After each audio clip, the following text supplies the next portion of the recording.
Hello there, and welcome to Weird Music on the Glumburger channel. This is of course a show where we simply take an album, have a discussion about it of sorts, right?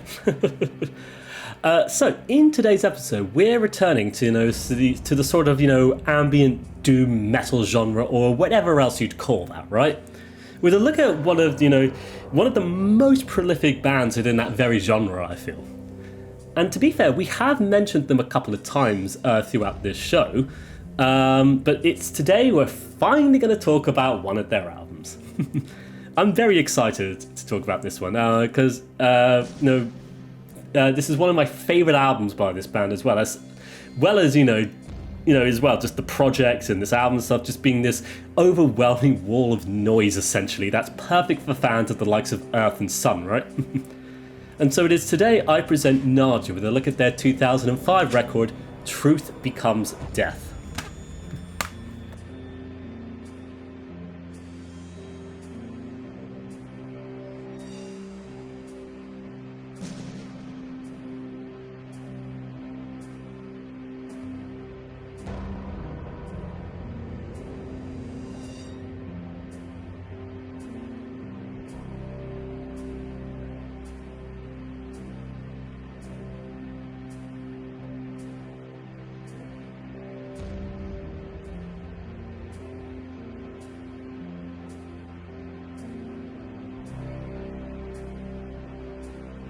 So of course, let's ask ourselves the question, who is Nadja?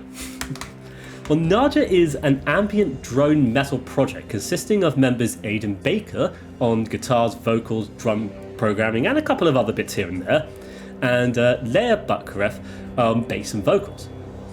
And so, having originally started off as a solo project for Baker back in 2003, it was with this very release that Buckareff joined the scene, adding to that incredible, colossal wall of sound that is so distinctly Nadja. And so it's under this moniker, Nadja itself, that they've released this incredibly vast and comprehensive discography, all offering up incredibly doomy, slow-moving metal, doom, ambient stuff, whatever, right? To be fair, there's a couple of little surprises here and there, actually. We might discuss some other ones in future episodes. Regardless, though, it's a truly fascinating project, I feel, with each and every release, falling so comfortably under that sort of Nadja moniker. And yet, more often than not, with each album, you kind of just get showcased these sort of little concepts and ideas that further branch out the capabilities and creative endeavours of this group, right? And so, as mentioned, today's episode, we're diving into Truth Becomes Death, which is apparently the first official album from Nadja, according to the Bandcamp liner notes, which I believe stems from the fact that this is the first one to feature the bassist Leah Buckareff, right? And so, what is Truth Becomes Death? Well, it is a monolithic doom metal album, first released on Alienate in 2005, consisting of 3 tracks that just offer up huge, gargantuan walls of sound that drown you in this pure electronic distortion generated from guitars and bass. It's hugely monumental sounding music that just completely envelopes you in these really fuzzy layers and tones, kind of harkening back to the early days of Earth, of course, right? But also incorporating much more elements from the varying degrees of the metal genre, I feel. Easily one of my favourite albums from the duo, so let's just dive into it, shall we? So Truth Becomes Death opens up with the colossal Bug Golem, 23 minutes of slow, smouldering atmosphere building dronescapes that get louder and louder. Immediately from the onset, you're sort of confronted with, you sort of get those distorted fuzzy guitar layers. They're just twisting and bending themselves around, themselves essentially in this wonderfully satisfying fashion, especially with that programmed drum machine, establishing and consistently pushing out that slow crawl of a tempo in the background. As a result, it just gives the whole thing such a sense of structure, and it allows both Baker and Buckareff to just, build up these cataclysmic layers in this overwhelming dense wall of noise. It's amazing. It's such a slow, burner to begin with, but the more it goes on, the more it just builds and builds and builds and becomes so incredibly intense. It's interesting. The drum machine itself, it ends up being a wonderful presence, in the swirling miasma of the very distortion, and I think it features some lovely little motifs from time to time, whether it be this incredibly dense thud or just the clanging tone that resonates very weirdly but kind of wonderfully, I think. And it's just there to keep that momentum going as Baker and Buckareff just continue to build up those incredibly distorted layers.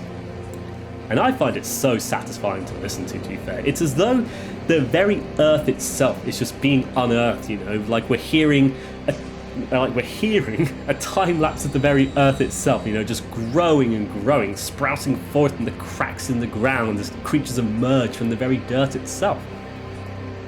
It's a phenomenal opening track, and I think this is a fantastic way for Nadja to have introduced themselves to the world, as a duo essentially, on this album here. And I just adore the incredibly dense slabs of distortion and fuzz offset by these wonderful little momentary happenings of the instruments themselves. Whether it be the slight screeching of the electric guitars or even a lovely droning layer of flute, which on this album is provided by Baker himself actually. It just slowly and brilliantly builds itself up and up before all of those layers fade away towards the middle, letting the distortion, the delay effects, and all of those many pedal effects just ring out essentially. And then that leads the way for this wonderful smash cut into the second part of what I assume would be the opening of Gola in this track, where you just get this incredibly intimidating riff, that forms the basis for the rest of the track, it seems. And I have to say, I really like this part of the track, you're just given such an incomprehensible vocal layer that's drowned in so many effects, it feels. And it just sounds like the vocalization of some otherworldly creature. But what amazes me is the incredible depth and presence this section of the track has, bringing this incredibly loud distortion into this even heavier section that just pulverizes you with its constantly building fuzz effects. For myself, it feels like we've been so bombarded and overloaded with such cataclysmic distortion that when it does finally arrive to this section of the track, we're already battered and bruised, and somehow you're just left in awe of the very spectacle that we're a witness to. Of course, it doesn't end there, this is 23 minutes is a rather long track to be fair. And it somehow builds up even more into this final crawl towards the end, where everything just gets slower and so much more louder and so much more distorted and so much fuzzier and just so overwhelming. It's interesting. The distortion is just ringing out in your ears though, stretching out towards the infinite space within your headphones. And it just becomes so wonderfully satisfying to listen to, as it just overloads you essentially with this very sort of grim, macabre nature, I would add. It amazes me, as it's perfect parts of drone metal, building up, from what's established by the likes of Earth, no doubt. But it also, especially on this section, it kind of brings with it this weird sort of song concept to the entire thing itself, with it guiding its way through various movements within that incredibly long runtime, from atmospheric openings to riffs to vocal performances and stuff.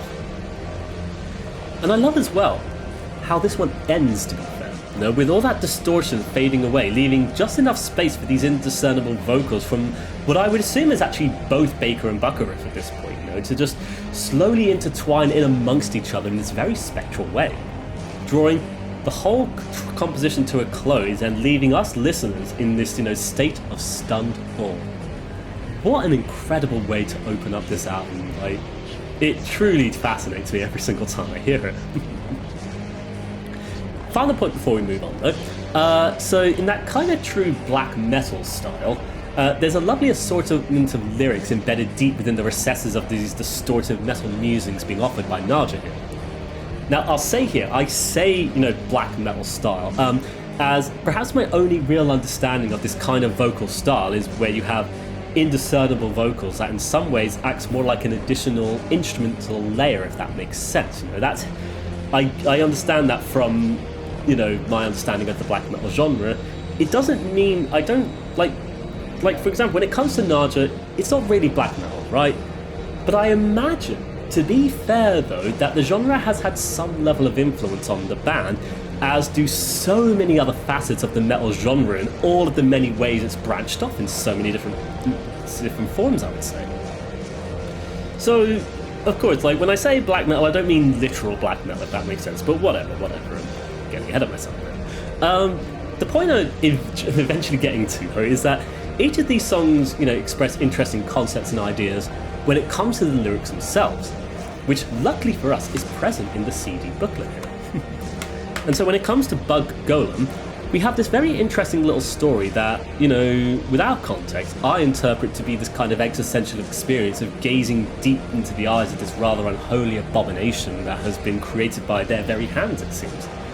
And the further they gaze into their eyes, the deeper they go before opting to destroy it entirely and perhaps start again from the very beginning. It's an interesting kind of existential little experience, and I think it fits very well within the very aesthetics of this album. One that is intimidating and an overloading experience to behold. Very interesting, I think. Let's move along, though. The album moves on to the second track of Memory Leak, which opens up with this rising distorted hum of drones before you just get thrown to this incredibly slow, sludgy and overwhelming and almost black metal style track, I feel. But not literal black metal.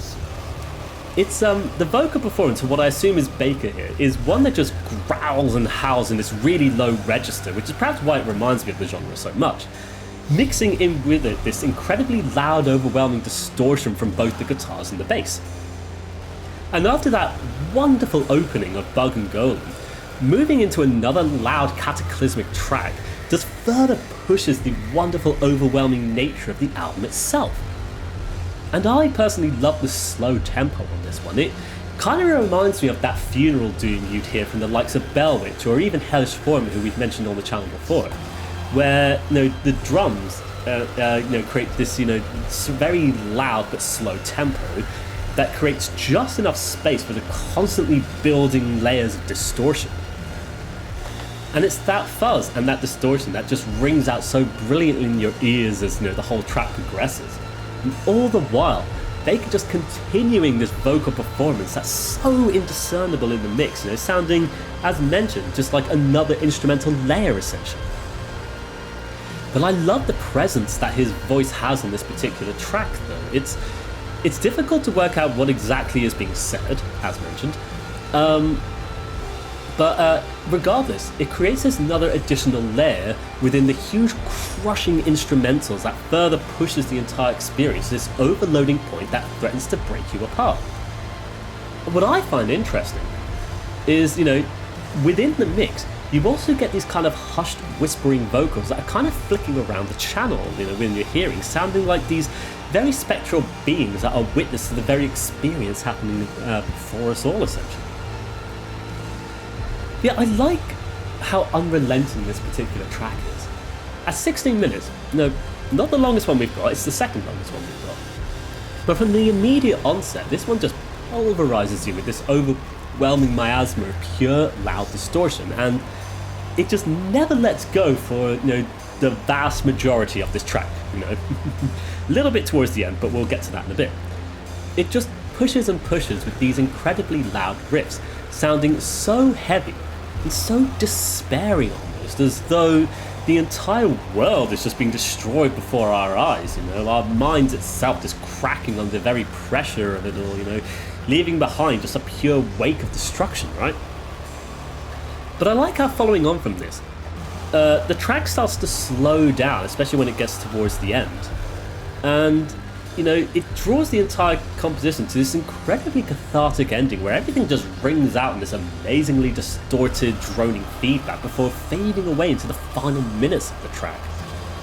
And this is where, like, you know, I feel like, you know, we've been truly beaten by the destructive effects of the music itself, but even as it all fades away, that distortion continues to ring out, kind of leaving us in this dazed stupor as we try to comprehend what has happened and where we are anymore, right?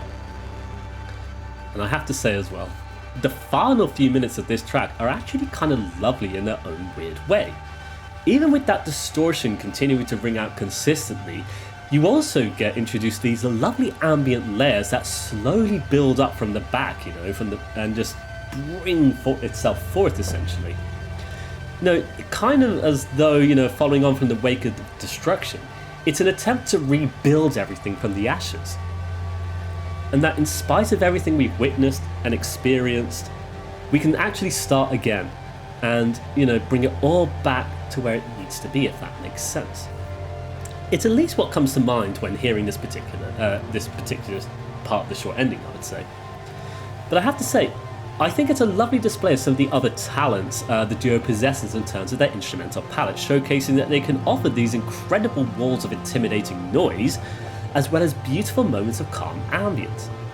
And to be fair, ambient music is something that Aidan Baker explores a lot within his solo records, and to be fair, comes up a bit from time to time on Nadja records. But it's really interesting that amongst this entire album, there's this really short little section that, is very interesting. And in context of this album, there's still something very intimidating about it all, but it's just one of the many precursors for the incredibly vast discography they will eventually see from Nadja, and as mentioned, even from Baker as a solo performer. And so, just to quickly mention the lyrical portion in this video essay review type thing, I don't even know what they are, to be honest. Out of all the lyrics present on Truth Becomes Death, I think Memory Leak is perhaps my favourite, even though it's a very, despairing set of lyrics, to be fair. It feels a little bit more direct, discussing this concept of losing parts of your memory, that the act of remembering something causes more information hidden back within the recesses of your mind to get pushed away, if that makes sense. And I think that's a rather horrifying existential concept, and it's one that fills me with this genuine level of fear and tension, as I would say the loss of memory is perhaps something that hits a little bit too close to home. But I appreciate that it makes me feel this way, as it expresses, to me, this tension and fear in such a perfect manner, making it a fascinating track to hear and fascinating to read the lyrics to, hence why, in a weird, cathartic, salt on the wound kind of way, they might be my favourite. As mentioned, easily some of my favourite words all across the whole album. And in context of the album, this is perhaps in reference to the overall story and narrative being presented, but we'll get to that later, don't you worry. So, there is of course one more song to bring this entire thing to a close, and it ends with the shortest track, the 11-minute Breakpoint. And so, much like the preceding track, this one immediately throws you into the loud, destructive ball of noise, pushed along by the incredibly slow tempo of the programmed drums, and the build-up of the droning, distorted guitars and bass that ring out with such a satisfying presence within the very mix itself, of course. And I feel, weirdly enough, after the entire experience we've undergone throughout this very album, once we've arrived at this point, it's almost as though we've reached our very own breakpoint. As though there's nothing more we can really do as listeners, except just continue to hear the onslaught of droning metal layers. And I think there's something brilliant about it, especially when that slow crawl of a tempo, just pushes it all along in the background. And structurally, this one's kind of interesting, to be fair, as it opts to fade into these moments of calm before throwing us back into that world of destruction and chaos. Very weird and interesting. But what's also interesting, there's also vocals on this one too, much like on the other tracks, I think, but it feels even more indiscernible in the mix, as though the instrumentals have purely taken over the entire experience and thrown it into this maddening world of pure droning metal. To be fair, I'm not even sure, but with so many just layers and happening of distortion and pedals doing their thing, it's really hard to actually discern exactly what it is you're hearing. You're just so overloaded by it. Of course, there's a bit more to this track though. At around 7 minutes in, we get an incredibly surprising moment to draw this album to a close. And that's where all the overloading, overbearing and incredibly intimidating layers of pure distortion fade away, leaving the space for just the guitar. Except it's no longer distorted and instead plays this odd clean tone, as Baker sings beautifully this vocal melody over it all, intermittently accompanied by these very weird vocal effects that seems to have been caught through these unusual reversing effects. To mention it here, then, the lyrics for this one feels like a culmination of everything the album has slowly been building up towards. Maybe ironic, to be fair, considering that Baker starts with the very words, a culmination. Of course, from there, it leads the way for a rather dark and macabre imagery as, everything seems to literally overload and destroy the very character itself in this incredibly existential way. But I like the delivery of this on the album, though. It's all very slow, and it's a very incredibly slow and loud build-up to this point on the album. But it makes this moment and these very words stand out really brilliantly, in my opinion. And it's a wonderful moment, as it's probably one of the only non-distorted parts on the entire album experience itself. And to be fair, there is a confusing, miasma of very unusual effects happening within the mix of this part, which kind of harkens back to so much of the whole album experience. But it's radically different in this very interesting way. It just brings everything down to this much more subtle moment that feels still intimidating and oddly confusing, but there's also a lovely, beauty to it as well in this very weird way. It's a lovely surprise, though, to end the entire album on, and a wonderful thing to have built up towards. And so before we close off on this one, summarise, get to the end, etc., whatever you want to call it, a little bit more to actually discuss when it comes to this particular album. So on the Bandcamp page, on both Aidan Baker's and Alien 8's recordings, they both explain, a little bit more about this very album. But arguably, it's in the very CD booklet here that we're told a bit more information that actually gives us a lot of necessary context. And so following on from all the lyrics for the songs, we're told the following.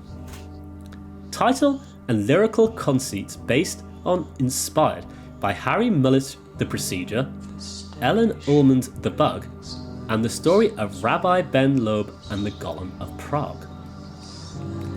And it's here, though, I feel as though this is what gives us so much of the context for the album itself. And I'll be honest, I haven't read any of these books. I only have a very vague understanding of the Golem of Prague. I think I saw it in a Simpsons episode, or parodied in that. But for you viewers at home, I've done a little bit of research into each one because why not, right? So to start with, The Procedure is a 1998 novel by Harry Mullis, of course, regarding two men who attempt to create life, attempting to create life, it seems, two different characters. It begins in the 16th century with a rabbi, and it eventually moves up to the modern day when a Dutch biologist creates a complex organic clay crystal that can reproduce. And so from the looks of it, from the reading just a little bit about these books, an incredibly existential novel, and it makes a lot of sense within the very album itself, as you can draw a lot of parallels with some of the lyrical themes.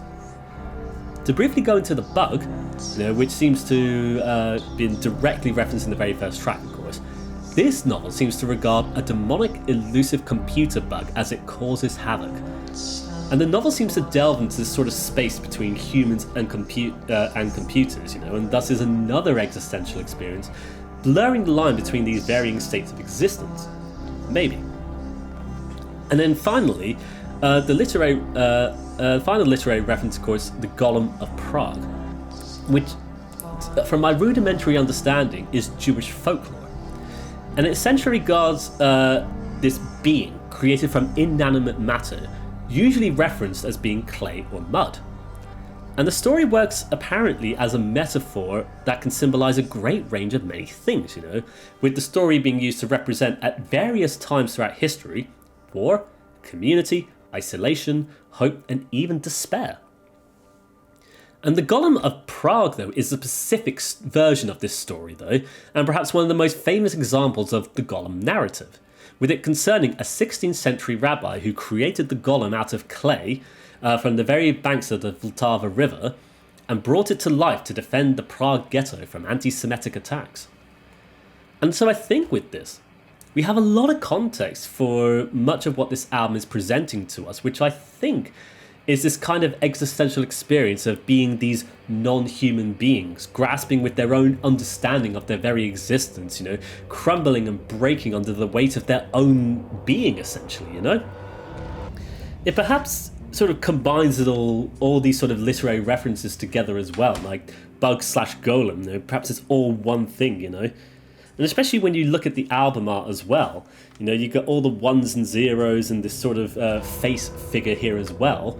It kind of implies, you know, this half machine, half clay, half being creature thing, all just grappling with its own existence, it feels, across the various tracks.